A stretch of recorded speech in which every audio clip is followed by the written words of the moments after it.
She sheltered a freezing child in a blizzard, but the next day a billionaire appeared and changed everything. Your support means the world to us. Please like, comment, and subscribe so we can keep sharing these incredible stories. Let's begin. The December wind howled through the streets of Frost Haven, Vermont, carrying snow so thick that Maya Torres could barely see 3 feet beyond the frost-covered windows of Second Chance's cafe. At 26, she'd weathered plenty of New England storms, but this one felt different. The Weather Service had upgraded their warnings 3 times in the past hour, and the interstate had been closed since 6 o'clock. Now, at 9:15 in the evening, Maya was alone in her small coffee shop, wiping down tables that hadn't seen a customer in over 2 hours. The lights flickered again, and she glanced nervously at the ancient circuit breaker in the back. If the power went out, the space heaters would die, and the temperature inside would drop to match the -15 degrees outside within minutes. Maya moved behind the counter, her hands trembling slightly from exhaustion rather than cold. She'd been on her feet since 5 that morning, managing the cafe entirely alone because she couldn't afford to hire help. The worn floorboards creaked under her weight as she reached for the coffee pot to empty it. Through the front window, she could see abandoned cars on Main Street, their shapes barely visible through the swirling white. The town had essentially shut down, everyone who could get home had already done so. She should close up and walk the 3 blocks to her tiny studio apartment, but something kept her there. Maybe it was the warm glow of the Christmas lights she'd strung around the windows, or maybe it was the stubborn hope that someone else might need shelter from the storm. That's when she heard it. A sound so faint she almost missed it beneath the wind's constant roar. Crying. A child's crying. Maya's head snapped toward the door, her heart suddenly racing. She set down the coffee pot and moved quickly to the window, pressing her face against the cold glass. At first, she saw nothing but snow and darkness. Then, huddled against the brick wall beside her cafe, she spotted a small figure. Her breath caught in her throat. It was a child, maybe 7 or 8 years old, curled into a ball, wearing what looked like an expensive winter coat that was now completely soaked through. Maya didn't hesitate. She grabbed her own threadbare pea coat from the hook by the door and rushed outside into the brutal cold. The wind hit her like a physical force, stealing her breath and stinging her exposed skin. She dropped to her knees beside the boy, her hands already reaching to assess his condition even as her mind catalogued the danger signs. His lips had a bluish tint, his skin was pale and cold to the touch, and his whole body was shaking with violent shivers. Hypothermia. He was in the early stages of hypothermia. "Hey, sweetheart, can you hear me?" Maya's voice was calm and steady despite her racing heart, years of professional training kicking in automatically. The boy's eyes fluttered open, dark brown and glazed with confusion and fear. "I'm Maya. You're going to be okay. Can you stand?" He nodded weakly, and Maya carefully helped him to his feet, supporting most of his weight as she guided him through the cafe door. The warmth inside hit them both, and the boy's shivers intensified, which was actually a good sign. It meant his body was still trying to regulate its temperature. Maya locked the door behind them and immediately went into crisis mode. She'd worked with children for years before her life fell apart, and the emergency protocols were still second nature. First priority was warming him gradually. Too fast could cause cardiac complications. She grabbed every blanket she kept in the back office, wrapping them around the boy's small frame before settling him into the booth closest to the space heater. His teeth were chattering so hard he couldn't speak. "Don't try to talk yet," Maya said gently, already moving to the kitchen. "I'm going to make you something warm to drink. Just sit tight, okay?" She prepared lukewarm water with honey, nothing too hot that might shock his system. As the water heated, she grabbed the first aid kit from under the counter and returned to kneel beside the booth. "I'm going to check you over, make sure nothing's frostbitten. Is that okay?" The boy nodded, still shaking. Maya carefully removed his soaked gloves and examined his fingers. They were cold but showed good circulation when she pressed gently on the nail beds. She checked his ears, his nose, looking for the telltale white or grayish patches that would indicate frostbite. Relief flooded through her. He'd been lucky. A few more minutes and the outcome could have been very different. "Can you tell me your name?" Maya asked softly as she brought over the warm drink. The boy's shaking had decreased slightly, enough for him to wrap his small hands around the mug she offered. "Ethan," he managed through chattering teeth. Ethan C. Castellano. Maya sat down across from him, keeping her voice calm and reassuring. That's a nice name. Ethan, do you know where your parents are? Tears welled up in the boy's eyes. My daddy. He was in a meeting. The driver was supposed to take me home but he dropped me at the wrong address. I walked and walked but I couldn't find it. Maya's heart clenched. This child had been wandering alone in a blizzard because of someone else's mistake. She reached across the table and gently squeezed his shoulder. You're safe now. That's what matters. Drink your water slowly, okay? Small sips. As Ethan obeyed, Maya's mind raced. She needed to contact his parents, but when she checked her phone, there was no signal. The storm had apparently taken out the cell tower. She tried the cafe's landline and heard only static. They were completely cut off from the outside world. Ethan, honey, I can't get through to anyone right now because of the storm. Do you know your daddy's phone number? The boy's face crumpled. I had my phone but I dropped it in the snow when I fell. Fresh tears spilled down his cheeks. Daddy's going to be so scared. He gets really scared when I'm not where I'm supposed to be. There was something in the way Ethan said it that tugged at Maya's heart. Not angry, but scared. This was a father who loved his son deeply, probably too deeply after some past loss. Maya moved to sit beside Ethan in the booth, wrapping an arm around his shoulders. I know this is frightening, but your daddy will understand. This wasn't your fault. The important thing is you found help. You were very brave. Ethan leaned into her warmth, still shaking. Are you a doctor? He asked suddenly. Maya blinked in surprise. What makes you think that? The boy looked up at her with intelligent eyes that seemed older than his years. Because you knew exactly what to do. You checked me like doctors do. And you're talking to me the way the nice doctors talked to me after my mommy died. The mention of his mother explained so much. Maya's professional instincts kicked in fully now. I used to work with children, she said carefully, neither lying nor revealing too much. I helped them when they were going through hard things. But right now, I run this cafe. Ethan nodded solemnly, accepting the explanation. I like your cafe. It smells good. Like cinnamon and home. The simple statement nearly broke Maya's carefully maintained composure.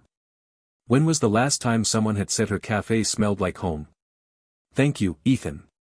That's the nicest thing anyone said about this place in a long time. Maya stood and moved back to the counter. Are you hungry? I have soup, and I think there's some grilled cheese left from dinner service. Ethan's eyes brightened slightly. I like grilled cheese. My nanny Maria makes it for me, but she couldn't come today because of the storm. Another piece of information. This was a wealthy family, wealthy enough for a nanny, wealthy enough for a private driver. The name Castellano tickled something in the back of Maya's mind, but she couldn't quite place it. As Maya heated soup and grilled cheese, she kept up a gentle stream of conversation, asking Ethan about school, his favorite subjects, what he liked to do for fun. It was part comfort and part assessment. His answers revealed a bright, articulate child who was deeply lonely. He talked about science projects and books, but when she asked about friends, he grew quiet. Daddy says I'm better with adults, Ethan finally said. Kids my age don't really get me. Maya's heart ached. She'd heard similar words from so many gifted children over the years, kids whose intelligence isolated them from their peers. She brought the food over and sat with him while he ate, watching color gradually return to his cheeks. The violent shivering had stopped, replaced by occasional tremors. Good signs. He was recovering well. Outside, the storm showed no signs of letting up. If anything, the wind had intensified, rattling the windows with even greater force. Maya glanced at the clock. Nearly 10 o'clock. Even if she could get through to authorities, no one was going anywhere tonight. The roads were impassable, and emergency services were stretched thin dealing with stranded motorists and power outages throughout the county. Ethan, Maya said gently. I think we're going to have to stay here tonight. The storm is too dangerous for anyone to come get you right now. Is that okay? The boy's eyes widened with fear. Will Daddy know where I am? Maya took his small hand in hers. I'm going to keep trying to get through to someone. And I promise you, your daddy is doing everything he can to find you. But right now, the most important thing is keeping you warm and safe. Can you trust me to do that? Ethan studied her face for a long moment, then nodded slowly. In his eyes, Maya saw the kind of trust that came from pure desperation and need. This child was choosing to believe in her because he had no other choice. Maya set up a makeshift bed in her small office behind the kitchen, using couch cushions and every blanket she owned. She gave Ethan dry clothes from the lost and found box, oversized sweatshirt and sweatpants that made him look even smaller and more vulnerable. As she tucked him in, making sure he was warm and comfortable, Ethan reached out and grabbed her hand. "Thank you for saving me," he whispered. "I was really, really scared." Maya squeezed his hand gently. "You're very welcome, sweetheart. And you know what? You saved yourself too. You were smart enough to find shelter and ask for help. That took courage." As Ethan drifted off to sleep, his small hand still clutching Maya's, she stayed beside him for several minutes, watching the rise and fall of his chest to ensure his breathing remained steady and strong. The storm continued to rage outside, but inside the small office, there was warmth and safety. Finally, when she was certain he was sleeping soundly, Maya carefully extracted her hand and returned to the main cafe area. She tried her phone again, desperately hoping for even a flicker of signal, but there was nothing. The landline remained dead as well. Somewhere out there, Ethan's father was probably losing his mind with worry, and there was absolutely nothing she could do about it until morning. Maya made herself a cup of coffee and sat at the counter, her mind refusing to settle. The name Castellano kept nagging at her. She pulled out her phone and, using the cafe's spotty Wi-Fi that was somehow still functioning, did a quick search. What she found made her breath catch in her throat. Adrian Castellano. Founder and CEO of Castellano Dynamics, one of the largest technology firms in the northeastern United States. Worth an estimated $8.3 billion according to the most recent Forbes article. His face stared out from her phone screen, sharp features, dark hair with distinguished silver at the temples, and eyes that looked cold and calculating even through the photograph. The articles painted him as brilliant but ruthless, a man who had built his empire through aggressive acquisitions and an almost superhuman work ethic. The more Maya read, the more her stomach tightened. Every article mentioned how he changed after his wife's death 3 years ago, becoming even more driven, more isolated, more focused solely on business. There were whispers in the business sections about his demanding leadership style, his impossibly high standards, the way he distanced himself from anything that wasn't directly related to growing his company. And there, in a caption beneath a photograph from some charity gala, was Ethan. The boy looked uncomfortable in his little suit, standing beside his father who wasn't looking at him but at something off camera. The caption read, "Adrian Castellano and his son Ethan, 7, at the Children's Hospital benefit." Maya set down her phone and rubbed her tired eyes. This made sense now. The expensive clothes, the private driver, the nanny, the way Ethan had said his father doesn't feel things anymore. Adrian Castellano had lost his wife and subsequently lost himself in work, leaving his son to be raised by staff and struggling to connect with the one person who should matter most. Maya had seen this pattern before in her previous life, wealthy parents who genuinely loved their children but had no idea how to show it, who substituted money and material things for actual presence and emotional availability. She checked on Ethan twice more during the night, each time finding him sleeping peacefully, his color good, his breathing steady. Around 3 in the morning, Maya dozed off in one of the booths, her head pillowed on her arms. She woke with a start just after dawn, her neck stiff and her body aching from the uncomfortable position. The storm had finally passed, leaving behind an eerie silence broken only by the occasional crack of ice-laden tree branches. Through the windows, she could see that Frost Haven had been transformed into a winter wonderland. Snow was piled at least 3 feet high, covering cars and burying street signs. The world outside looked pristine and beautiful and completely impassable. Maya stood and stretched, wincing at the protest from her muscles. She needed to try reaching someone again. The cafe's landline was still dead, but when she checked her phone, she saw a single bar of signal. Her heart leaped. She immediately dialed 911, and after what felt like an eternity, the call connected. The dispatcher who answered sounded harried and exhausted. 911, what's your emergency? Maya kept her voice low, not wanting to wake Ethan. My name is Maya Torres. I'm at Second Chance's Cafe on Main Street in Frost Haven. I have a 7-year-old boy here, Ethan Castellano. He was lost in the storm last night. He's safe and unharmed, but his family needs to know where he is. There was a pause on the other end, then Maya heard urgent typing. Did you say Castellano? The dispatcher asked, her tone shifting to something more intense. Ethan Castellano.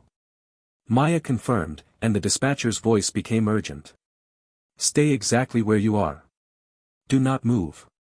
His father has had every law enforcement agency in 3 states searching for him. We're patching this through to the state police immediately. The line clicked and Maya was transferred, then transferred again. Finally, a deep male voice came on. This is Captain Reynolds, Vermont State Police. You have Ethan Castellano. Maya confirmed again, explaining briefly how she'd found him and that he was safe and warm. Captain Reynolds's relief was palpable even through the phone. Mr. Castellano is at our command post about 5 miles from your location. Roads are still impassable for normal vehicles, but we're sending an emergency convoy with him now. They should reach you within 30 minutes. Keep the boy warm and calm. And ma'am, thank you for saving that child's life. His father has been absolutely beside himself. After hanging up, Maya returned to the office to check on Ethan. He was just beginning to stir, his eyes blinking open slowly. When he saw Maya, confusion crossed his face for a moment before memory returned. Is my daddy coming? He asked, his voice small and hopeful. Maya smiled and sat on the edge of the makeshift bed. Yes, sweetheart. I just talked to the police. Your daddy is on his way right now. He should be here very soon. Relief flooded Ethan's face, followed immediately by anxiety. Is he going to be mad at me? The question broke Maya's heart. She reached out and gently brushed his hair back from his forehead. Ethan, listen to me very carefully. Your daddy is not going to be mad at you. He's been terrified. He's been searching for you all night. When he gets here, he's going to be so relieved and so happy that you're safe. None of this was your fault. Do you understand? Ethan nodded, but uncertainty still clouded his eyes. He doesn't really show when he's happy anymore. Not since Mommy died. The simple statement carried such weight, such profound sadness from a child far too young to be this emotionally perceptive. Maya helped Ethan wash up in the small bathroom and combed his hair. His own clothes had dried overnight, hanging on the radiator, so she helped him change back into them. As she did, she noticed the labels. Designer brands, probably a single shirt cost more than her entire wardrobe. Yet the boy wearing them was just a scared child who missed his mother and craved his father's attention. Money couldn't fix everything. Sometimes it couldn't fix anything at all. They were sitting in the main cafe, Ethan drinking hot chocolate that Maya had made special with extra marshmallows, when they heard the sound of vehicles approaching. Multiple engines, loud and powerful, cutting through the morning silence. Ethan's head snapped toward the window, his whole body going tense. Maya moved to stand beside him, placing a reassuring hand on his shoulder. Through the frost-covered glass, they watched as a convoy of black SUVs with emergency lights came to a stop in front of the cafe. The vehicles were massive, equipped with heavy snow gear that had allowed them to navigate the impassable roads. The passenger door of the lead SUV flew open before the vehicle had fully stopped, and a man emerged. Even from a distance, even through the distorted view of the window, Maya recognized Adrian Castellano from the photos she'd seen. But no photograph could have captured the raw emotion on his face. The carefully controlled businessman from the articles was nowhere in evidence. This was a father who had spent the night in hell, not knowing if his son was dead or alive. His expression was a mixture of fear, hope, and barely controlled panic as his eyes scanned the cafe's exterior. Maya moved quickly to unlock the door. As it swung open, Adrian's gaze locked onto Ethan, and for a moment, everything seemed to freeze. Then Adrian was moving, covering the distance between the door and his son in 3 long strides. He dropped to his knees in front of the booth where Ethan sat, his hands coming up to cup the boy's face, his eyes searching frantically for any sign of injury. Ethan, he breathed, and the single word carried more emotion than entire speeches. Dad, I'm sorry, I didn't mean to, the driver I tried to find the right place but, Ethan's words tumbled out in a rush, tears beginning to stream down his face. Adrian pulled his son into his arms, holding him so tightly that Maya worried for a moment it might hurt. But Ethan was clinging back just as fiercely, his small hands fisted in his father's expensive coat. "Shoo, it's okay, Adrian murmured, one hand cradling the back of Ethan's head. "You're safe. That's all that matters. You're safe." His voice cracked on the last word, and Maya saw his shoulders shake with what might have been a suppressed sob. This was not the cold, calculating businessman from the articles. This was a father who had been shattered by fear and was now being put back together by relief. Maya stepped back, giving them privacy, but she couldn't help watching. After a long moment, Adrian pulled back slightly, his hands moving over Ethan with the same checking pattern Maya had used the night before, looking for injuries, assessing his condition. Professional instinct recognized professional instinct. "Are you hurt? Did you get frostbite? Have you been warm enough?" The questions came rapid fire, and Ethan shook his head to each one. "I'm okay, Dad. Maya took care of me. She knew exactly what to do. She made me warm and gave me food and let me sleep in her office." It was only then that Adrian seemed to register Maya's presence. He stood slowly, one hand still resting protectively on Ethan's shoulder, and turned to face her. His eyes, which had been filled with fear and relief moments ago, now assessed her with sharp intelligence. Maya met his gaze steadily, refusing to be intimidated despite the obvious power differential between them. She was wearing yesterday's clothes, her hair was undoubtedly a mess, and she probably looked as exhausted as she felt. But she'd saved this man's son, and that gave her a certain armor against his scrutiny. "You're Maya Torres," Adrian said. It wasn't a question. His voice was deep and controlled now, the emotion from moments before locked away behind professional walls. "I am," Maya replied simply. Adrian's eyes continued to study her, taking in details with the kind of thoroughness that probably made people squirm in business negotiations. "You kept my son safe through the night." Again, not a question, but a statement. Maya nodded. Anyone would have done the same. Something flickered in Adrian's expression, something that might have been skepticism or surprise. "No," he said quietly. "They wouldn't have." The moment was interrupted by the arrival of others, emergency personnel and what were clearly Adrian's security team, all of them wanting to check on Ethan, to verify he was unharmed. A paramedic knelt beside the boy, doing a quick assessment while asking gentle questions. Adrian watched like a hawk, his body tense and ready to intervene at the slightest sign of distress from his son.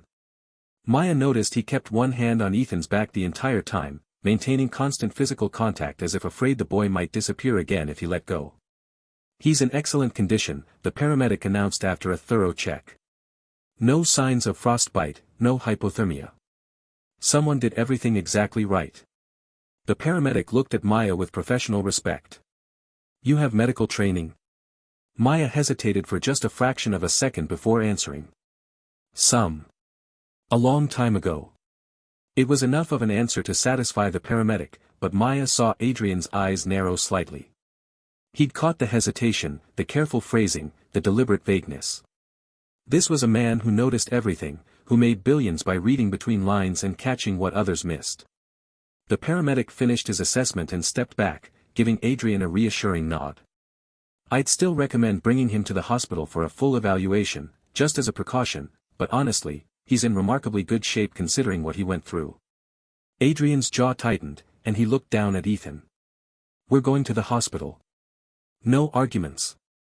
But his tone, while firm, carried an undertone of gentleness that suggested he was asking rather than commanding. Ethan nodded obediently, though his eyes darted to Maya with something that looked like reluctance to leave. The boy had been through a trauma, and Maya represented safety and comfort. Separation anxiety was completely normal under these circumstances. Adrian noticed the look and his expression shifted, becoming more complex.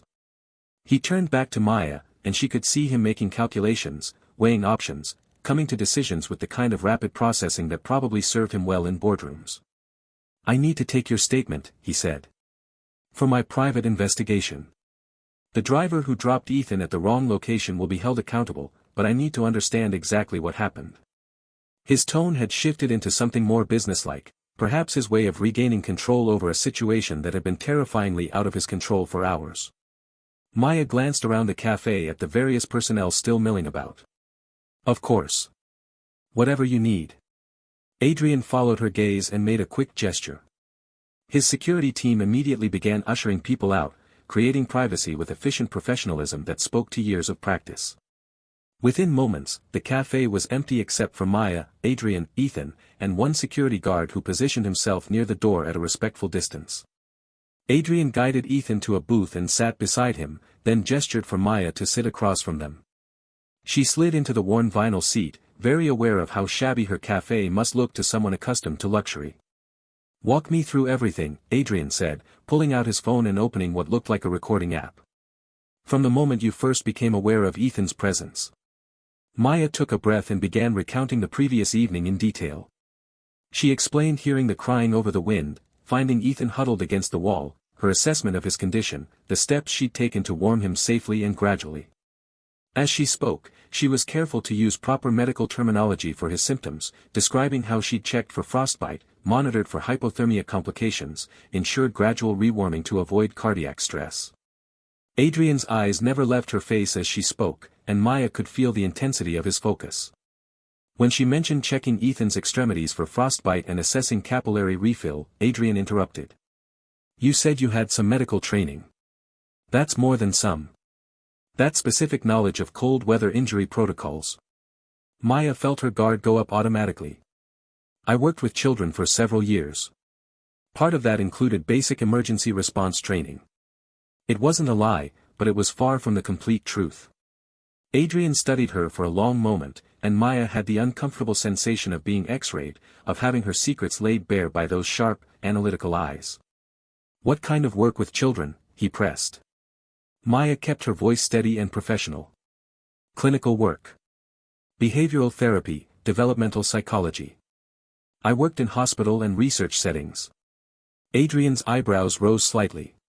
"And now you run a coffee shop." It wasn't quite a question, but the implied inquiry was clear. Why would someone with that kind of background and training be serving coffee in a small Vermont town? Maya met his gaze directly, refusing to be cowed. "Career changes happen. Life happens. Circumstances change, and we adapt to them."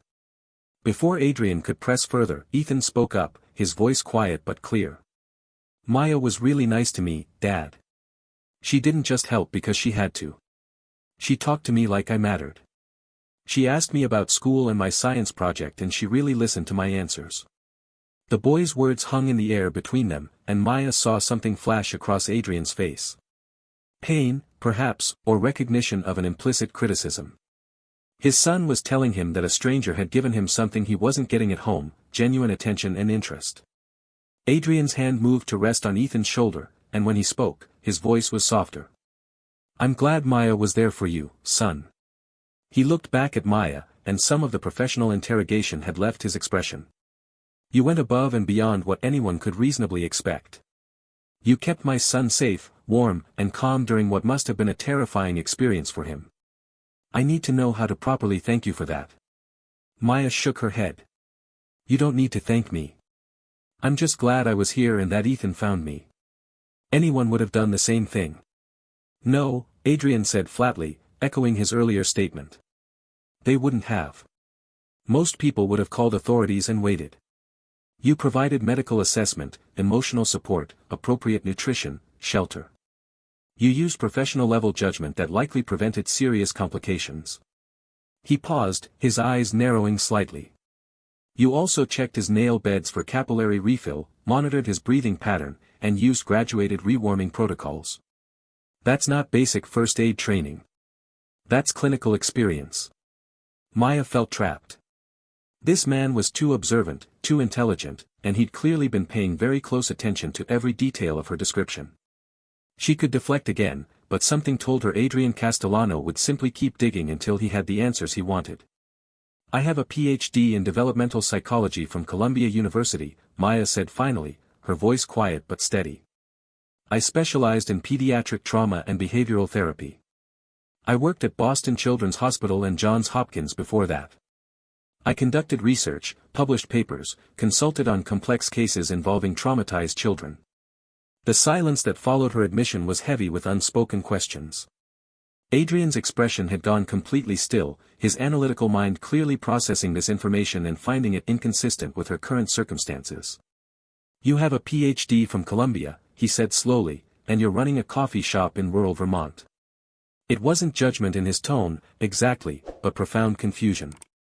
Maya could see him trying to reconcile the pieces, to make the picture make sense. People didn't go from prestigious research positions to small-town coffee shops without a major reason. "Yes," Maya said simply, offering no further explanation. She wasn't going to spill her entire tragic history to a stranger, billionaire or not. Adrian studied her for another long moment, and Maya could practically see the gears turning in his head. He was clearly debating whether to push, whether to demand the full story. But something, perhaps the steel in Maya's spine or the clear message in her eyes that this topic was closed, made him change tactics. "Well," he said finally, "regardless of the path that brought you here, I'm grateful you have the skills and training you do. They saved my son's life." Ethan tugged on his father's sleeve. "Dad, I'm hungry. Can Maya come to breakfast with us?" The innocent request created an awkward moment. Adrian looked at Maya with an expression that suggested he was genuinely considering it, which surprised her. But Maya shook her head gently. "That's very sweet, Ethan, but your dad needs to get you to the hospital, and I need to clean up here and figure out if I can even open today given the road conditions." Ethan's face fell with disappointment, and Maya felt a pang of guilt.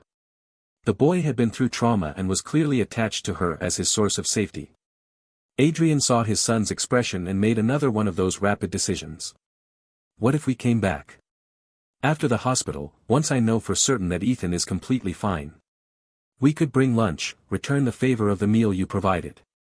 He paused, then added with careful neutrality, "Ethan would probably feel better having some closure on this experience, seeing you again in a non-crisis situation." Maya recognized the manipulation for what it was, framing his request in terms of what was best for Ethan rather than admitting he himself was curious about her. But she also recognized the truth in it.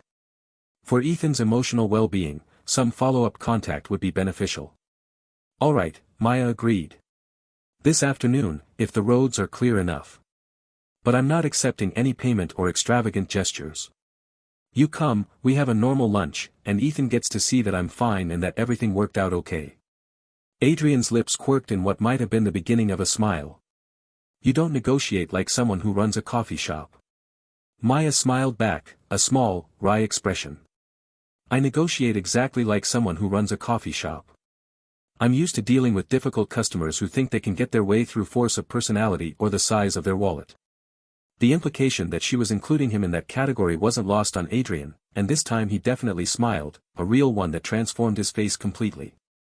For just a moment, Maya could see past the ruthless CEO to the man underneath, someone who might actually have a sense of humor buried beneath all that control.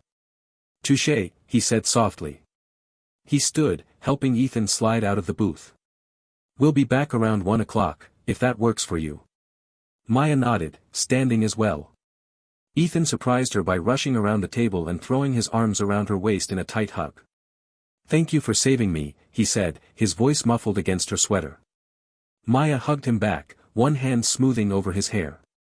"You're very welcome, sweetheart. You were incredibly brave." She pulled back and crouched down to his eye level. "Your dad loves you very much. He was so scared when you were lost. Promise me you'll remember that when things get hard or when you feel lonely. He loves you more than anything in the world." Ethan nodded solemnly, and over his head, Maya caught Adrian's expression.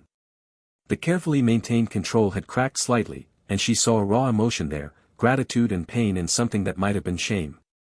As Adrian guided Ethan toward the door, he paused and turned back to Maya.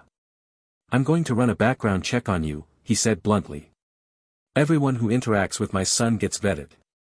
It's standard security protocol." Maya straightened, meeting his gaze levelly. "I assumed you would.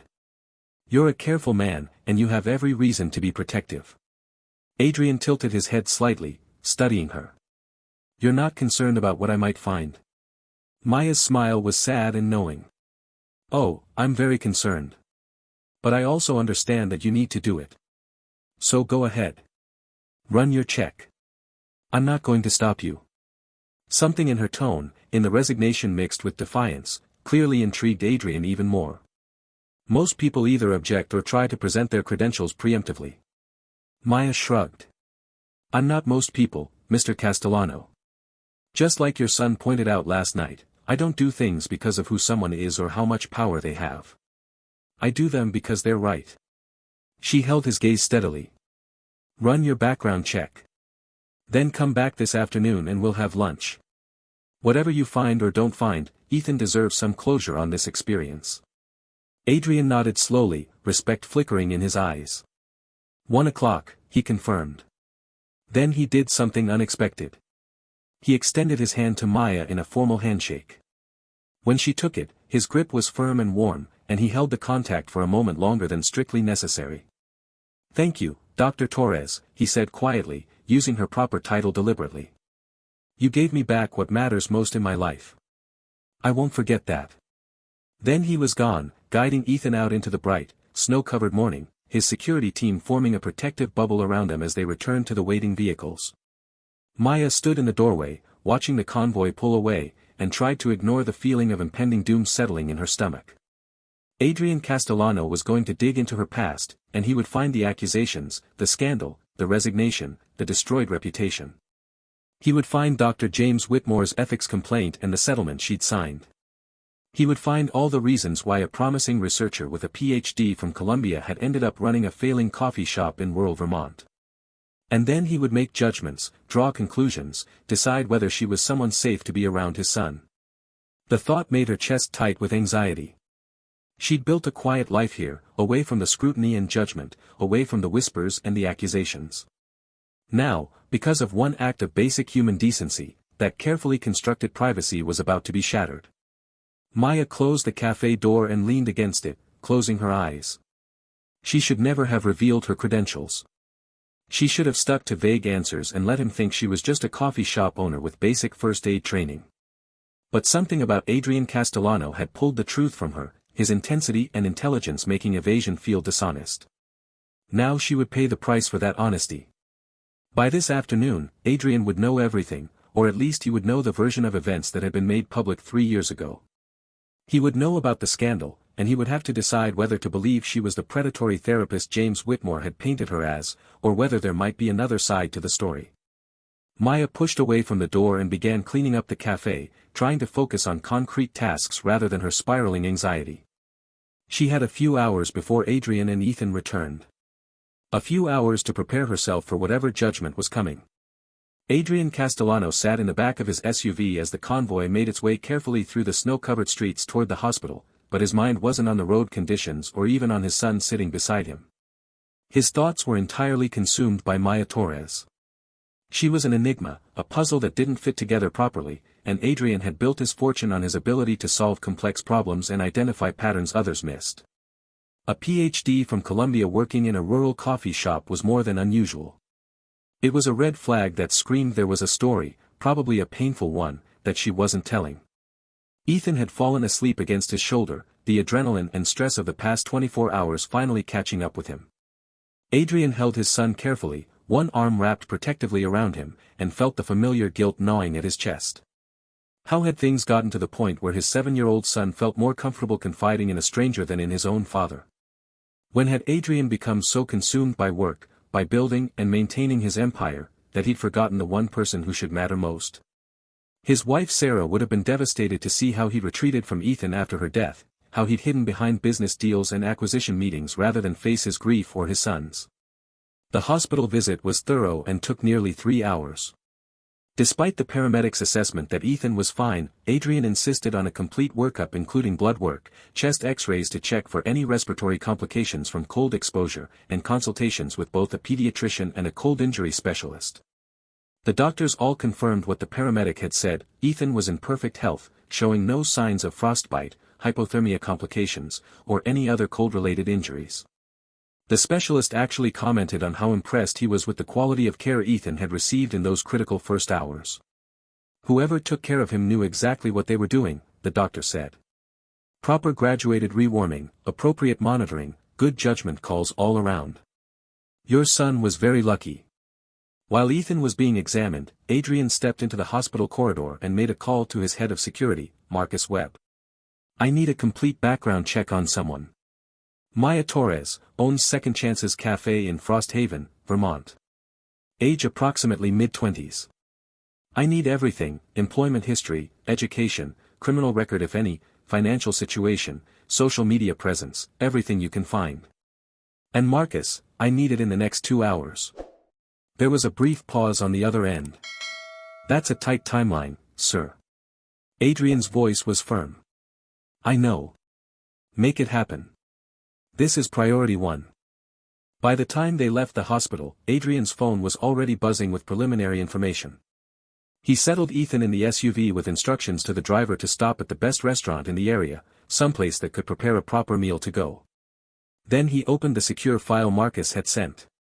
What he saw in the first few pages made his jaw tighten. Dr. Maya Torres, graduated summa cum laude from Columbia University with a PhD in developmental psychology at age 23. Accepted into competitive postdoctoral program at Johns Hopkins. 2 years there before moving to Boston Children's Hospital as a research psychologist specializing in pediatric trauma. Published 17 peer-reviewed papers by age 25. Received grant funding for groundbreaking research on trauma therapy protocols for children. Then, 3 years ago, everything stopped. The publication ceased, the research ended, and there was a gap in her employment record. Adrian scrolled further, his expression darkening as he read. Ethics complaint filed by Dr. James Whitmore, senior researcher at the same hospital. Allegations of inappropriate boundary violations with a patient's family member. Investigation launched. Media coverage suggesting impropriety, possibly romantic involvement with a patient's father. Professional reputation destroyed virtually overnight. Resignation submitted before investigation concluded, settlement agreement signed with strict non-disclosure clause. Adrian sat back, his analytical mind working through the information. On the surface, it looked damning. A young, attractive researcher accused of crossing professional boundaries, resigning before being fired, signing an NDA as part of a settlement. The standard interpretation would be that she was guilty and bought her way out of a scandal. But Adrian hadn't become a billionaire by accepting surface interpretations. He looked deeper, examining the timeline, the names involved, the patterns in the data.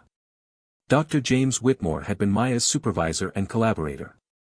After her resignation, Whitmore had published a major paper on trauma therapy protocols, work that bore suspicious similarity to Maya's previous research focus. He'd received significant acclaim, a promotion, and had been appointed to lead a new research division. Adrian pulled up more information on Whitmore. 52 years old, married, 2 children. Respected in his field, though there were some interesting gaps in the public record. Adrian made another call to Marcus. I need you to dig deeper on this Whitmore character. Something doesn't add up. I want to know if there have been any other complaints, formal or informal, against him. Any whispers of inappropriate behavior, harassment, anything like that. And see if you can find anyone who worked at Boston Children's Hospital at the same time as Maya Torres who might be willing to talk confidentially. While Marcus worked on that angle, Adrian directed his driver to a high-end restaurant that had somehow managed to open despite the storm. He ordered enough food for a small army, unsure of Maya's preferences but wanting to ensure there would be something she'd enjoy. Ethan, who had perked up after his hospital visit and a good meal, was chattering excitedly about seeing Maya again. She's really smart, Dad. She knew about the science project I was telling her about. She didn't talk down to me like most adults do. She actually listened.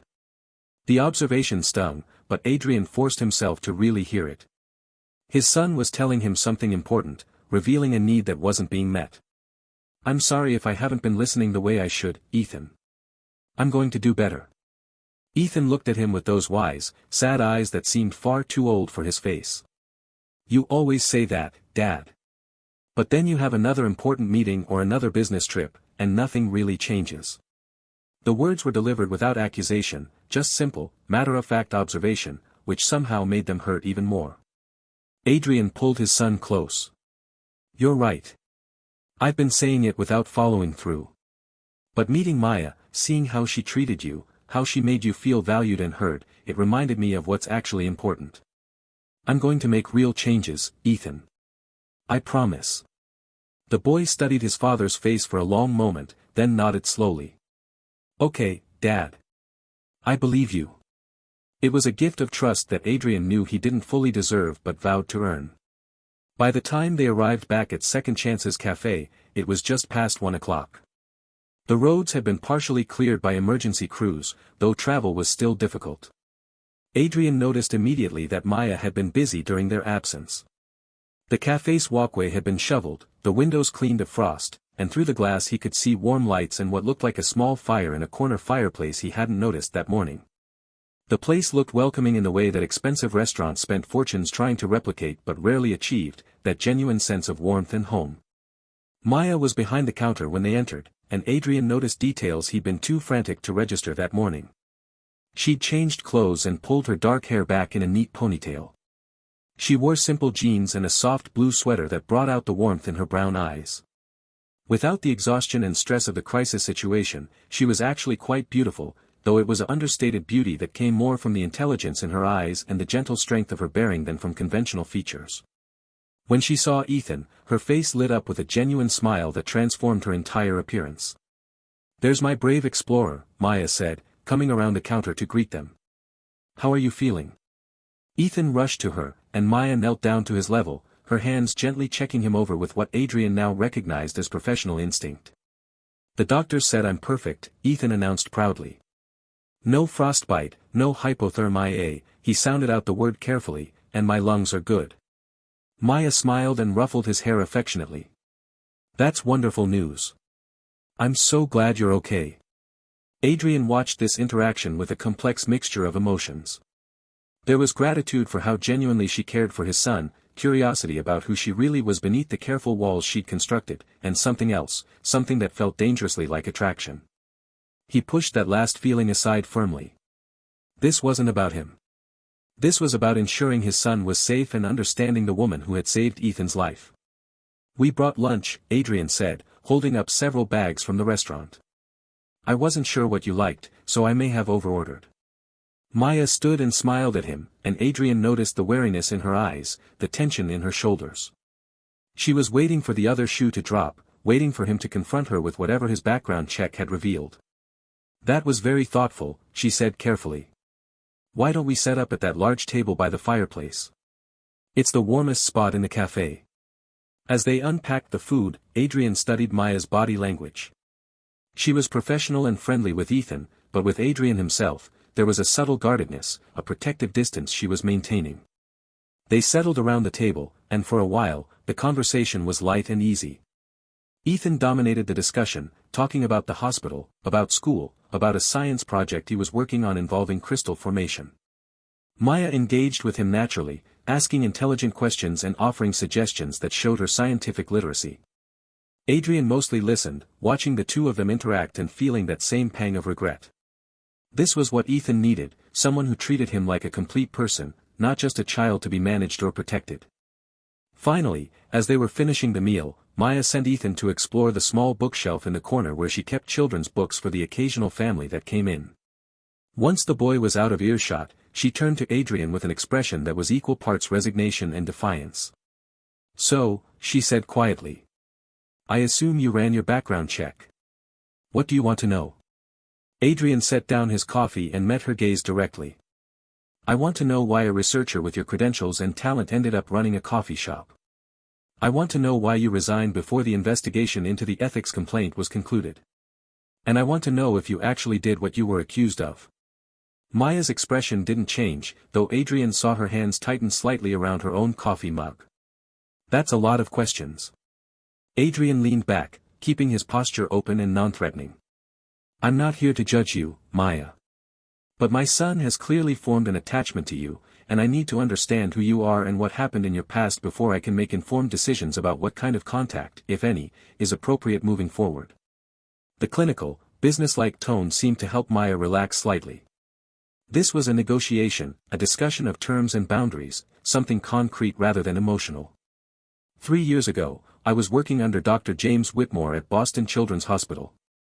We were collaborating on research into trauma therapy protocols for children who had experienced abuse or witnessed violence. I was doing the primary research work, he was the senior supervisor who would get lead authorship on any publications. That's standard in academic research, the junior researcher does the work, the the senior researcher gets the credit, and if you're lucky, you get your name in the co-author list. Adrian nodded, understanding the dynamics. His company operated on similar hierarchies. Maya continued, her voice steady but her eyes distant, as if she was recounting someone else's story rather than her own. The research was groundbreaking. We had developed a new therapeutic protocol that showed remarkable results in helping traumatized children process their experiences and develop healthy coping mechanisms. We had grant funding, we had a major publication pending in the most prestigious journal in our field, and I was being courted by other institutions for faculty positions. My career was taking off exactly as I'd always dreamed it would. She paused, and Adrian waited patiently, sensing there was much more to the story. Then Dr. Whitmore started making advances. Subtle at first, comments about my appearance, unnecessary physical contact, suggestions that we should meet outside of work to discuss the research. I tried to handle it professionally, setting boundaries, redirecting conversations, but he became more persistent. Finally, he made it explicit. He wanted a relationship, personal and professional. He wanted me to give him primary credit for the research in exchange for his mentorship and support. When I refused both the personal involvement and the professional arrangement, he became angry. Adrian's jaw tightened. He'd seen this pattern before in corporate settings, powerful men using their positions to pressure subordinates, then retaliating when rejected. He filed the ethics complaint, Adrian said, and it wasn't a question. Maya nodded. He fabricated evidence suggesting I had an inappropriate relationship with a patient's father. He manipulated other staff members, created false documentation, and used his position and reputation to make the accusations credible. The hospital launched an investigation, and within 24 hours, it was leaked to the media. My name was destroyed before I even had a chance to defend myself. Why did you resign? Adrian asked, though he suspected he knew the answer. Maya's smile was bitter. Because Dr. Whitmore made me an offer. Resign quietly, sign an NDA agreeing never to discuss the situation publicly, accept a financial settlement, and he would drop the charges. If I fought, he promised to drag the investigation out for years, ensure I never worked in the field again, and make my life a living hell. I'd watched him destroy other people's careers when they crossed him. I knew he had the power and connections to do exactly what he threatened. So you gave up, Adrian said softly. Maya's eyes flashed with anger for the first time. I survived. There's a difference. I was 25 years old, up against one of the most powerful men in my field, with no resources and no support.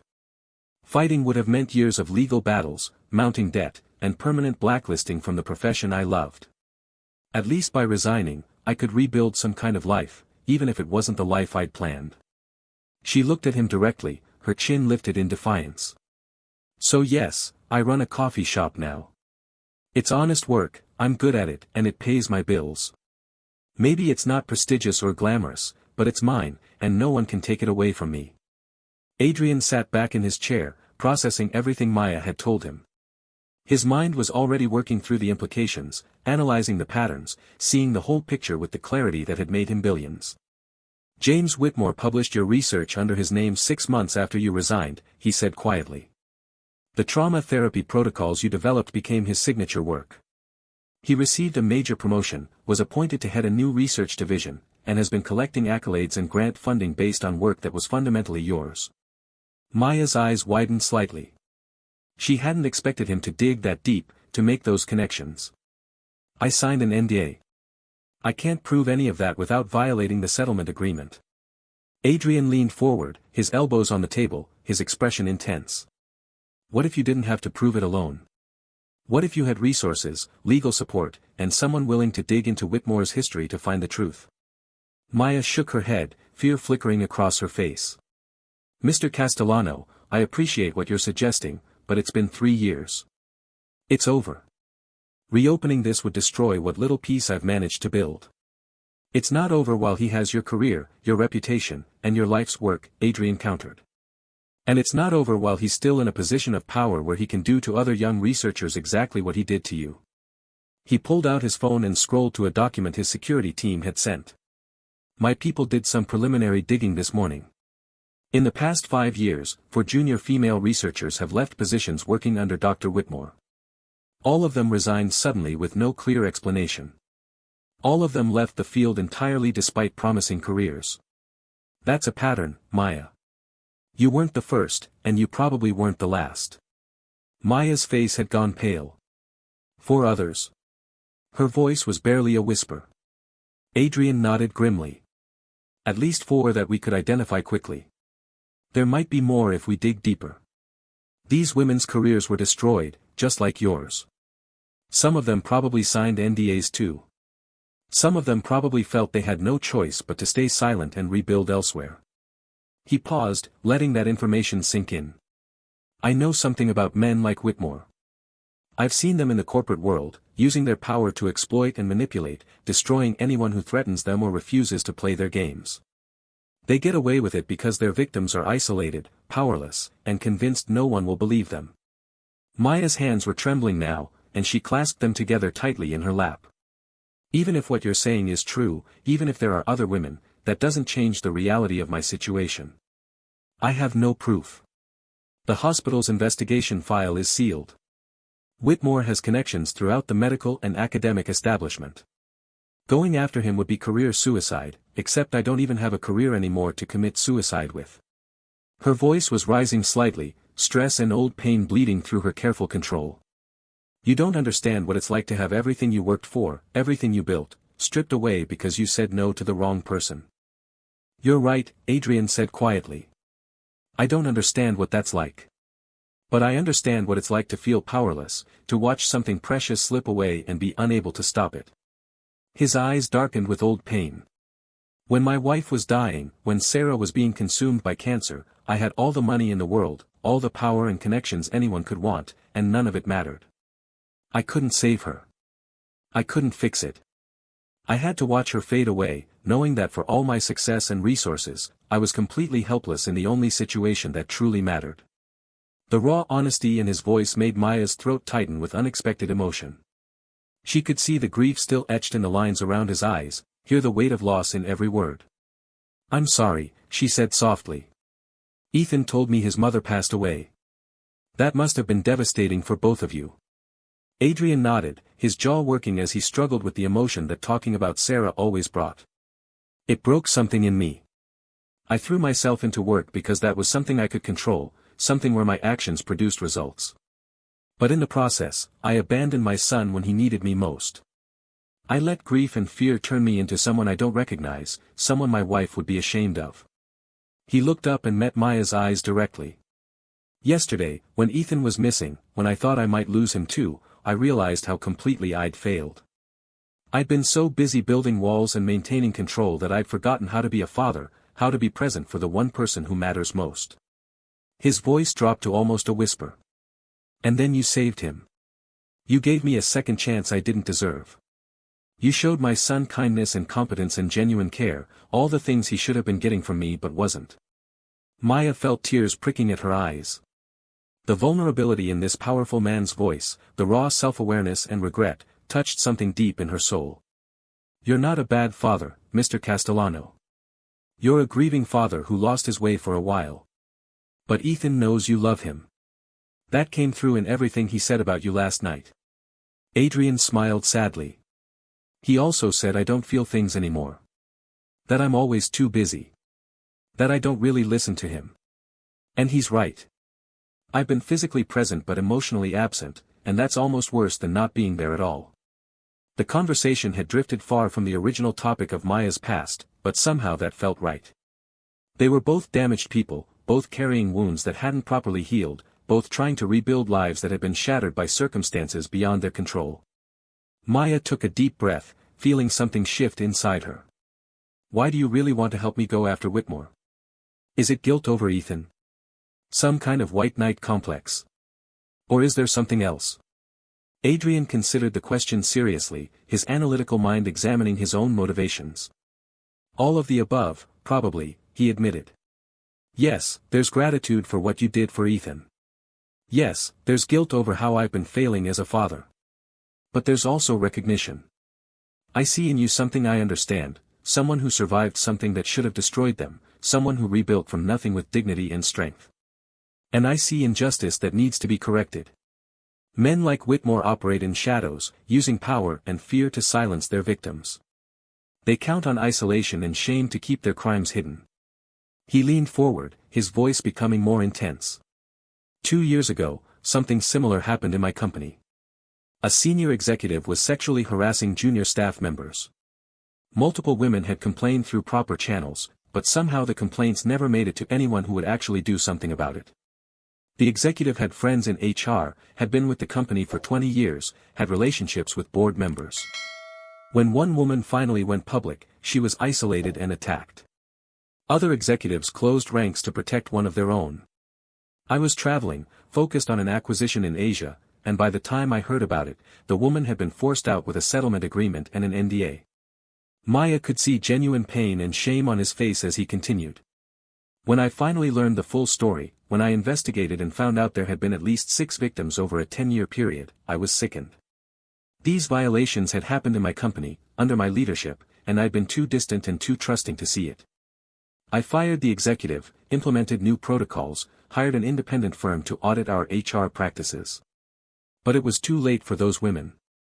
Their careers were derailed, their confidence shattered, and I couldn't undo that damage no matter how much money I threw at the problem. He met Maya's eyes with raw sincerity. I don't want to be that person again, the one who had power to help but didn't use it because I was too focused on other things. You saved my son. You gave me back what matters most in the world. Let me try to give you back what was taken from you, your career, your reputation, your life's work. Not as some kind of transaction or payment, but because it's the right thing to do and because I have the resources to actually make it happen. Maya sat in silence for a long moment, her mind racing. Everything in her screamed that this was dangerous, that hoping for vindication would only lead to more pain. But she also thought about the 4 other women Adrian had mentioned, the ones who had suffered the same fate she had. If there was even a chance of stopping Whitmore from hurting anyone else, didn't she have a responsibility to try? What would this actually look like, she asked finally, her voice cautious. If I agreed to let you help, what would the process be? Adrian's expression shifted into something more businesslike, and Maya recognized the billionaire CEO emerging. First, my team would conduct a thorough investigation into Whitmore's history. We'd identify other victims and reach out to them confidentially to see if anyone would be willing to testify. We'd look for documentation, emails, messages, anything that could establish a pattern of predatory behavior.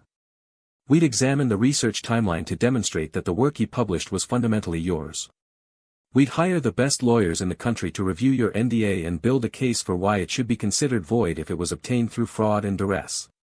He pulled out his phone and opened a notes app, typing as he spoke. We'd need to establish grounds for reopening the original ethics investigation. If we can show that Whitmore fabricated evidence and manipulated the process, the hospital would have to reconsider their findings. We'd probably also file a civil suit for defamation, theft of intellectual property, and intentional infliction of emotional distress. Depending on what we find, there might be grounds for criminal charges related to evidence fabrication and fraud. Maya felt overwhelmed by the scope of what he was describing. That sounds incredibly expensive and time-consuming. Why would you commit those kinds of resources to someone you met yesterday? Adrian looked up from his phone and smiled slightly. Because I can. Because you deserve justice.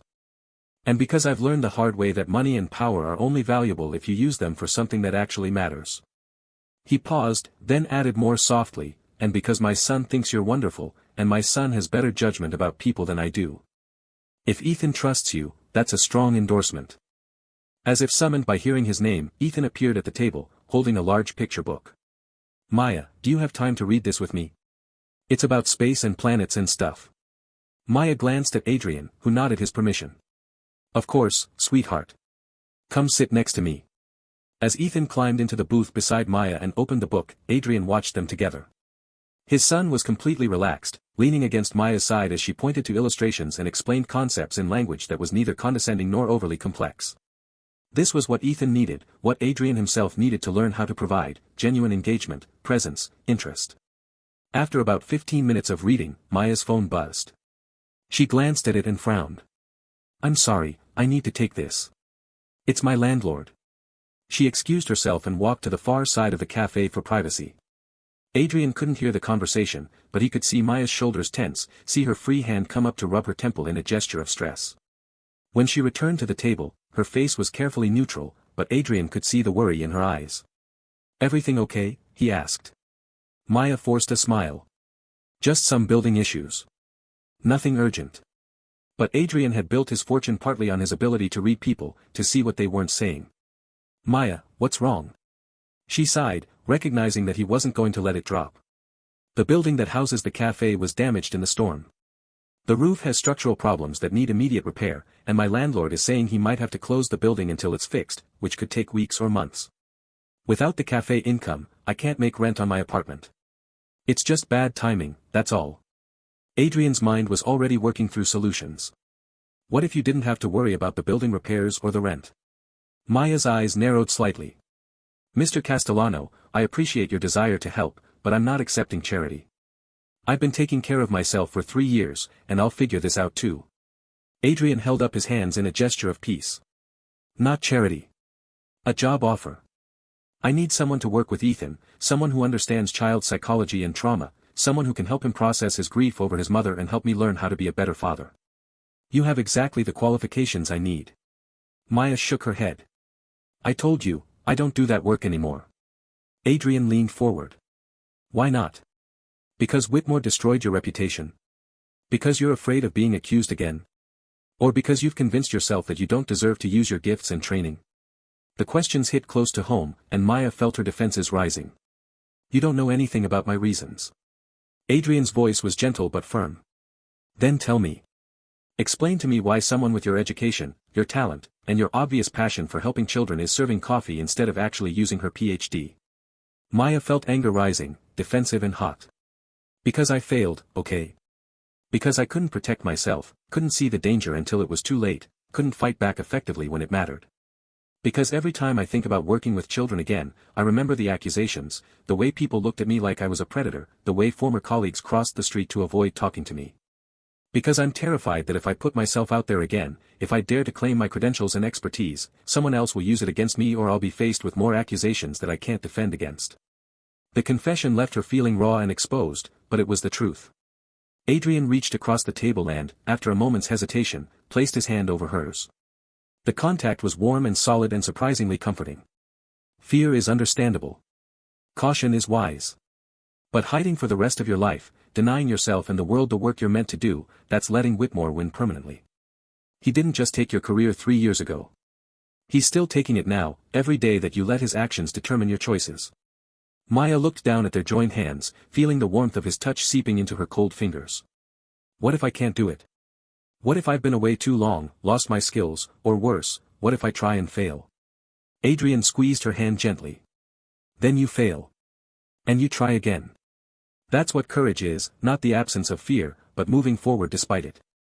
He paused, then added with a slight smile, "Besides, I saw you with Ethan last night and this afternoon. You haven't lost anything. If anything, what you've been through has probably made you even better at understanding pain and helping others work through it." Ethan, who had been listening quietly, spoke up. "I think you should work with kids again, Maya. You're really good at it.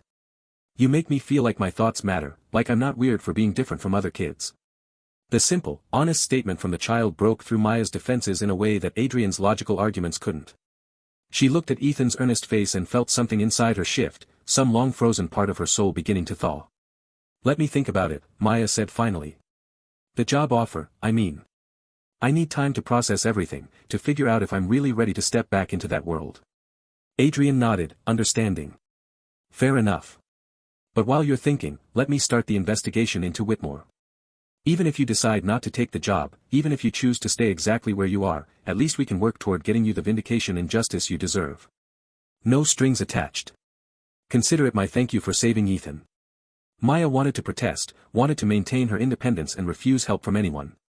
But she was tired, so tired of carrying the weight of injustice alone, of pretending she didn't care that her life's work had been stolen and her reputation destroyed. "Okay," she whispered. "You can investigate. But I want to be involved in every step. No decisions without my input. If we're doing this, we're doing it as partners, not as some kind of rescue operation where you swoop in and fix everything." Adrian smiled, and it was a real smile, warm and genuine. "Partners. I can work with that." He pulled out his phone and started typing notes. "I'll have my team start immediately. We'll compile everything we can find, reach out to potential witnesses, build the foundation of the case. Once we have solid evidence, we'll sit down together and decide on the best strategy moving forward. How does that sound? Terrifying, Maya admitted. But also right.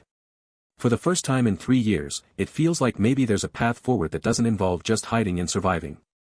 She looked at Adrian with new understanding. Thank you. For believing me, for caring enough to help, for seeing past the scandal to who I actually am. Adrian held her gaze, and something passed between them, understanding and connection and the beginning of something that neither of them was quite ready to name. Thank you for saving my son and reminding me what actually matters in life, Adrian replied quietly. Ethan, sensing something important was happening even if he didn't fully understand it, reached out and took both their hands. Are we friends now? He asked with childlike directness. Maya laughed, a genuine sound of amusement and affection. Yes, Ethan. I think we are. She looked at Adrian. All three of us. Over the following 6 weeks, Maya's life transformed in ways she never could have anticipated.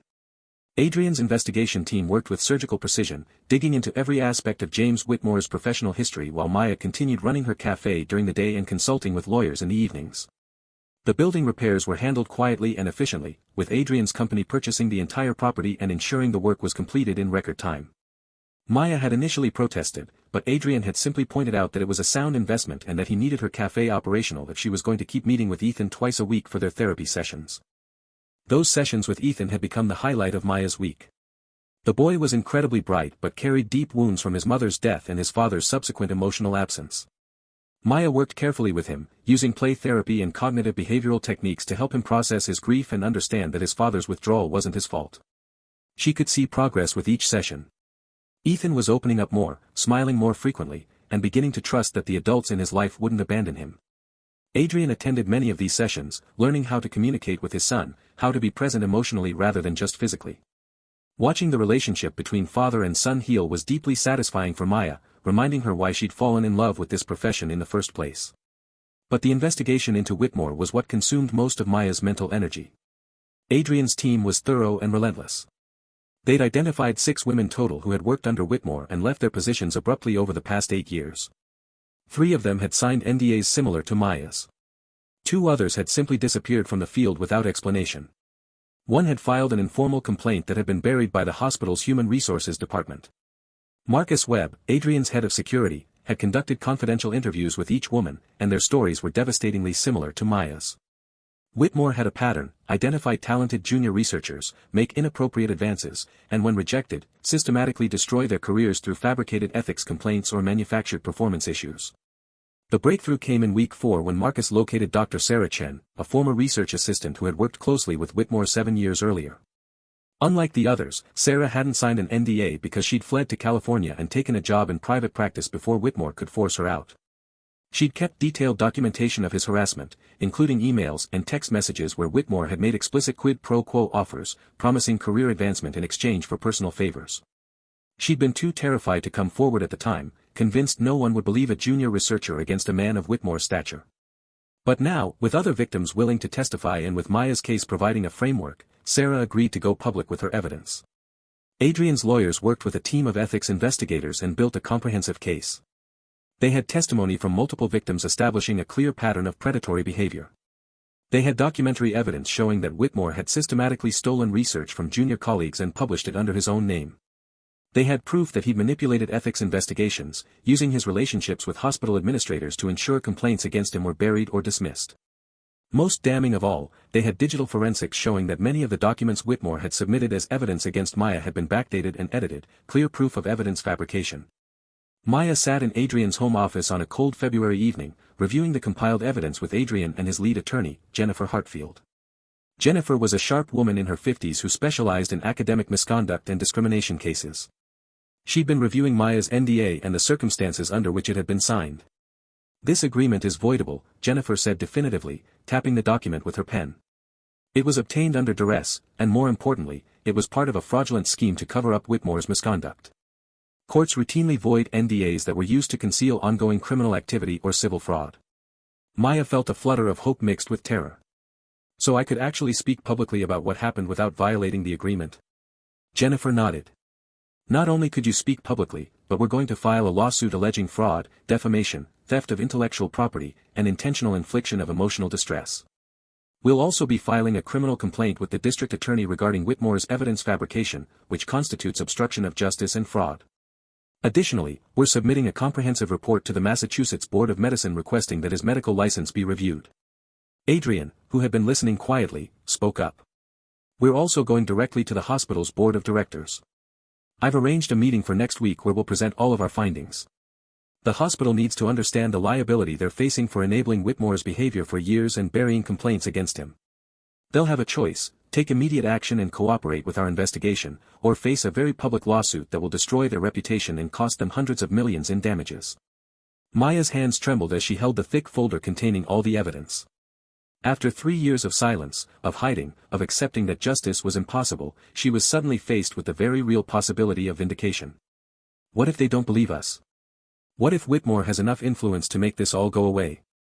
Jennifer smiled, and it wasn't a kind expression. It was the smile of a lawyer who knew she had an airtight case. Maya, we have 6 victims willing to testify under oath. We have documentary evidence of fraud and theft. We have forensic proof of evidence fabrication. We have testimony from former colleagues who witnessed Whitmore's inappropriate behavior but were too afraid to speak up. This isn't a he said she said situation anymore. This is a pattern of criminal conduct backed by overwhelming evidence. Adrian reached across the desk and took Maya's hand, a gesture that had become increasingly common over the past weeks as they'd worked together. You're not alone this time. You have resources, legal support, and people who believe in you.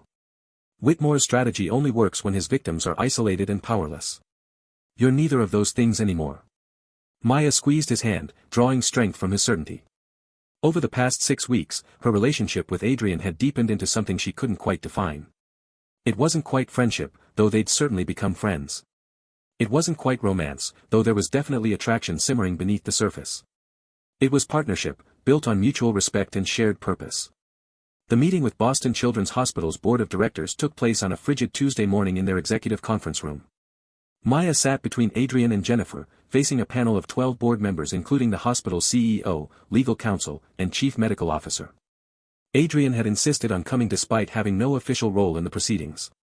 His presence, commanding in a perfectly tailored suit, made it clear that Maya wasn't some powerless former employee they could dismiss. She had backing, resources, and a billionaire prepared to make their lives very difficult if they didn't take this seriously. Jennifer presented the case methodically, walking the board through each victim's story, showing the patterns, presenting the evidence. Maya watched the board members' faces shift from skeptical to concerned to horrified as the full scope of Whitmore's conduct became clear. When Jennifer showed the forensic evidence proving that documents in Maya's ethics investigation had been fabricated, the hospital's legal counsel went pale. This wasn't just an HR problem or a public relations crisis. This was potential criminal liability and massive civil exposure. The hospital's CEO, Dr. Patricia Morrison, was a woman in her 60s with silver hair and sharp eyes that had seen everything in her 40-year medical career. She listened to the entire presentation without interrupting, then sat back and studied Maya directly. Dr. Torres, I owe you an apology. The institution I lead failed you catastrophically. We allowed a predator to operate with impunity for years because he had relationships with powerful people and because, frankly, we found it easier to believe him than to investigate thoroughly. Her voice was steady but carried genuine remorse. That's unacceptable, and I take full responsibility. She turned to her board. Dr. Whitmore's employment is terminated effective immediately. We will be conducting a comprehensive review of every ethics complaint filed in the past decade to identify any other cases that may have been mishandled. We will be implementing new protocols for handling complaints that remove conflicts of interest from the process. And we will be issuing a public statement acknowledging that Dr. Torres was wrongly accused and that her resignation was obtained through fraud and coercion. Dr. Morrison looked back at Maya. I can't give you back the 3 years you lost or undo the damage to your reputation, but I can ensure that the record is corrected and that this never happens to anyone else in this institution. Maya felt tears stinging her eyes. This was more than she dared to hope for, official acknowledgement that she'd been wronged, that the accusations against her had been fabricated. Thank you, she managed, her voice thick with emotion. But I also want to make sure the other women he hurt are included in any statement. This wasn't just about me. This was about a pattern of abuse that destroyed multiple careers. Dr. Morrison nodded. Agreed. We'll be reaching out to each of them to offer our apologies and to discuss what remediation might be appropriate. The hospital's legal counsel, a nervous man who'd been taking notes frantically throughout the presentation, spoke up. We'd like to discuss a settlement agreement with Dr. Torres and the other victims. Something that would compensate them for the harm they suffered and address the damage to their careers and reputations. Jennifer started to respond, but Maya held up her hand. She wanted to speak for herself on this. I don't want your money, she said clearly. What I want is my research properly attributed to me. I want the papers that Whitmore published using my work corrected to show me as the primary author. I want a formal letter of recommendation from this hospital acknowledging my contributions to the field. And I want funding to continue the research that was interrupted 3 years ago. Dr. Morrison smiled, respect evident in her expression. Done. All of it. We'll issue corrections to the published research, provide whatever documentation you need to restore your professional reputation, and I'll personally ensure you receive grant funding to continue your work, whether that's here or at another institution. She paused, then added, though I hope you'll consider returning to us. We could use someone with your integrity and talent, and we owe you the opportunity to rebuild your career in the place where it was derailed. Maya looked at Adrian, who gave her an encouraging nod. This was her decision to make. She thought about the past 3 years, about the coffee shop that had been her refuge, about the quiet life she'd built in Frost Haven.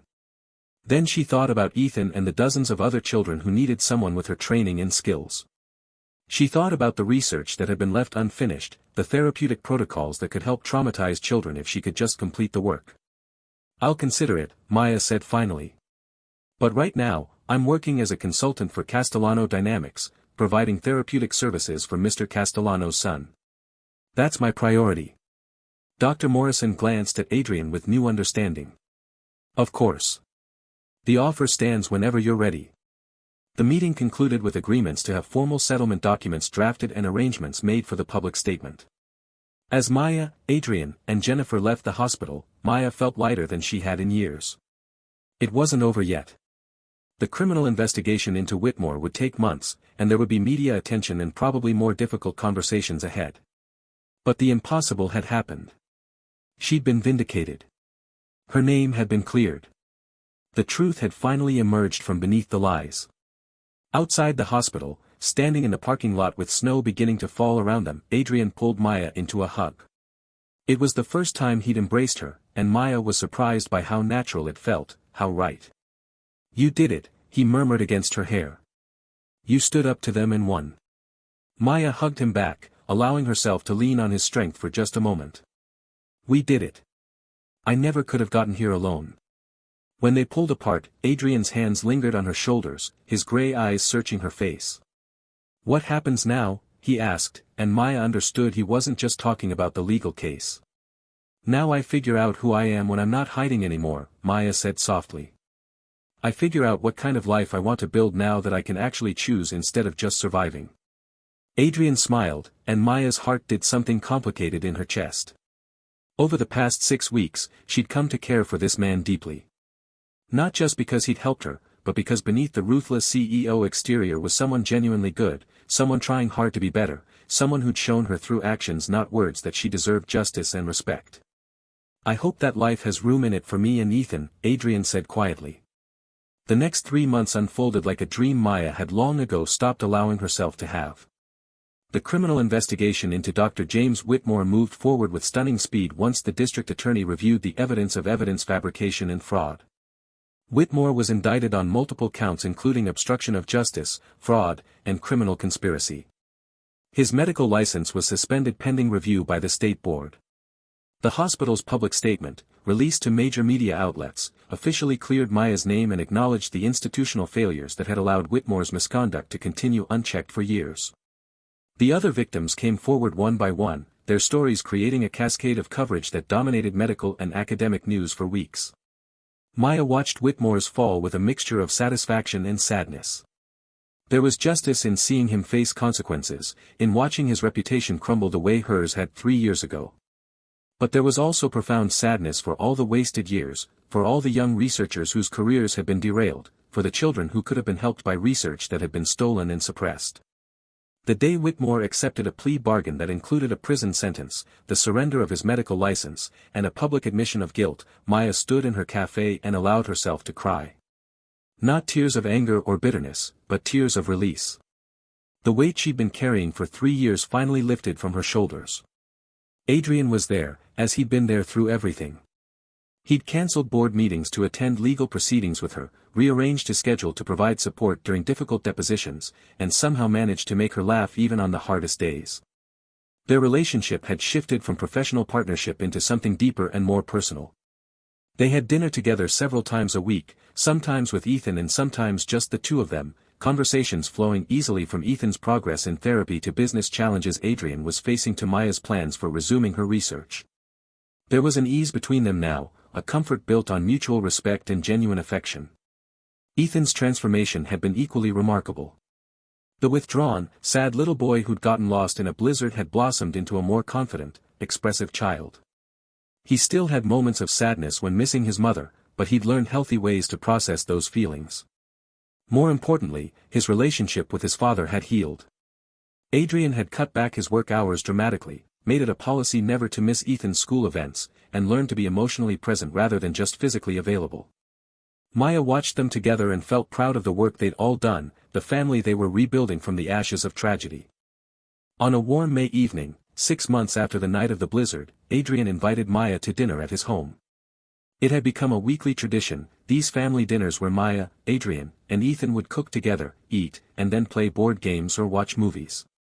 Maya had come to cherish these evenings, the sense of belonging they gave her, the feeling of being part of something larger than herself. But tonight felt different. Adrian was nervous, she could see it in the way he kept adjusting his collar, in how he'd insisted on cooking something more elaborate than their usual casual meals. After dinner, as they sat in Adrian's living room with coffee while Ethan played with building blocks on the floor, Adrian cleared his throat. "Maya, there's something I need to discuss with you." His formal tone made Maya's stomach flutter with a mixture of anticipation and anxiety. "Boston Children's Hospital made you a formal offer, didn't they? Department head, full research funding, your choice of projects." Maya nodded. The offer had arrived 2 weeks ago, everything she'd once dreamed of and more. "I'm incredibly happy for you," Adrian continued. "You deserve that opportunity to rebuild your career at the highest level. But I have a counteroffer I'd like you to consider." Maya raised her eyebrows, curious. "A counteroffer?" Adrian set down his coffee and leaned forward, his expression intense and earnest. "I want to fund a new research institute, independent of any hospital or university, focused specifically on trauma therapy for children. You would be the director, with complete autonomy over research directions, staffing, and methodology. Unlimited funding for whatever projects you want to pursue. The freedom to build something exactly as you envision it, without institutional politics or bureaucratic constraints." He paused. "I've already purchased a building in Burlington, perfect for clinical space and research labs. I've established a foundation with an endowment that will sustain the institute indefinitely." Maya stared at him, stunned. "Adrian, that's an enormous investment." "Why would you?" "Because the work matters," Adrian interrupted. "Because there are thousands of children like Ethan who need the kind of help you can provide. Because you've shown me what's possible when someone with your skills actually has the resources and support to do the work properly." He smiled slightly. "And because I'm selfish enough to want you to stay in Vermont instead of moving back to Boston." The admission hung in the air between them, honest and vulnerable. "Adrian," Maya said softly, "if I take this offer, people will say things. They'll say I'm only getting it because of our personal relationship, that it's not merit-based." Adrian's expression turned fierce. "Let them say whatever they want. Anyone who's read your research, anyone who's seen you work with children, knows exactly how talented you are. This institute is happening regardless of whether you accept the position. But it will be infinitely better with you leading it." He reached across the space between them and took her hand. "Maya, over the past 6 months, you've become one of the most important people in my life. You saved my son, yes, but you also saved me. You reminded me how to be human again, how to care about things that actually matter." Maya felt her heart racing. They'd been dancing around this for months, the growing feelings neither of them had quite acknowledged. "I care about you too," she said quietly. "About both of you. You've become family to me. Ethan, who had been playing quietly, suddenly spoke up. Are you going to ask her now, Dad? Maya and Adrian both turned to look at the boy, who was grinning mischievously. Adrian laughed, shaking his head. I thought we agreed you'd wait until I gave you the signal. Ethan shrugged. You were taking too long. Adrian stood and held out his hand to Maya, pulling her up to stand facing him. My son has a point. I've been overthinking this, trying to find the perfect moment, when maybe the perfect moment is just now, here, with the people I love. He took a deep breath. Maya Torres, you walked into my life during the worst crisis I'd ever faced, and you handled it with grace, competence, and genuine compassion. Since then, you've shown me what real strength looks like. Not the kind that comes from money or power, but the kind that comes from surviving devastating loss and choosing to rebuild with integrity and purpose. He reached into his pocket and pulled out a small velvet box. I know this might seem fast. It's only been 6 months. But I've learned the hard way that life is precious and unpredictable, that time is finite, and that when you find something real, you don't let it slip away because you're afraid or because the timeline doesn't match some arbitrary standard. He opened the box to reveal a ring, elegant and simple, a sapphire surrounded by small diamonds. This isn't about gratitude or obligation. This is about love, real love, the kind built on respect and partnership and genuine care. I love you, Maya. Ethan loves you. We want you in our lives, not as a consultant or therapist or friend, but as family. Tears were streaming down Maya's face as Adrian knelt down on one knee. Maya Torres, will you marry me? Will you let us love you the way you deserve to be loved? Will you build a life with us, messy and complicated and absolutely perfect? Maya looked down at this incredible man who had fought for her when no one else would, who had seen her value when she'd almost forgotten it herself. She looked at Ethan, watching with hopeful eyes, this amazing child who had somehow found her in a blizzard and changed everything.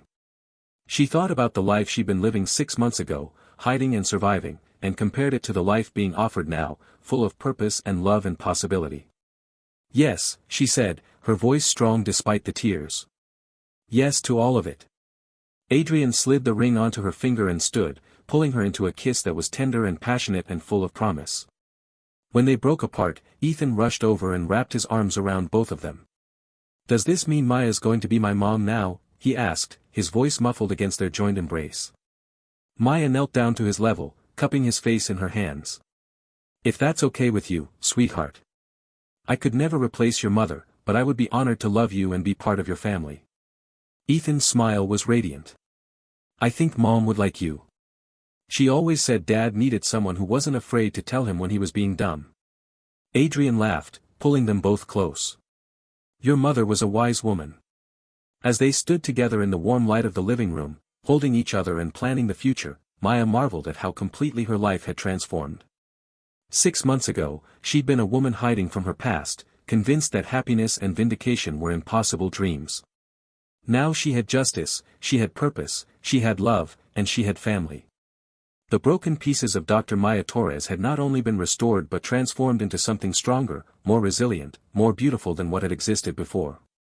And as Adrian held her close, as Ethan chattered excitedly about wedding plans and whether they could have a dog, Maya understood a fundamental truth: sometimes the coldest, darkest nights lead directly to the warmest, brightest dawns. Sometimes getting lost in a blizzard is exactly what needs to happen for everyone to find their way home. 3 months later, on a perfect August afternoon, Maya Torres became Maya Castellano in a small ceremony attended by close friends and family. The wedding was held at the newly opened Torres Institute for Child Trauma Research, the building that represented not just Maya's professional resurrection but also Adrian's commitment to using his resources for genuine good.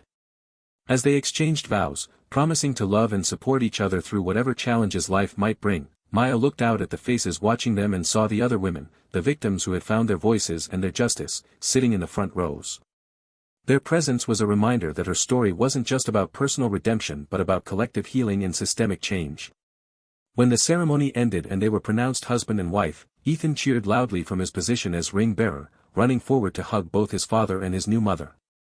As they walked down the aisle together, a family now in every sense of the word, Maya thought about the child who had been freezing in a blizzard, about the desperate father who had been falling apart, about the broken woman who had been hiding from her pain.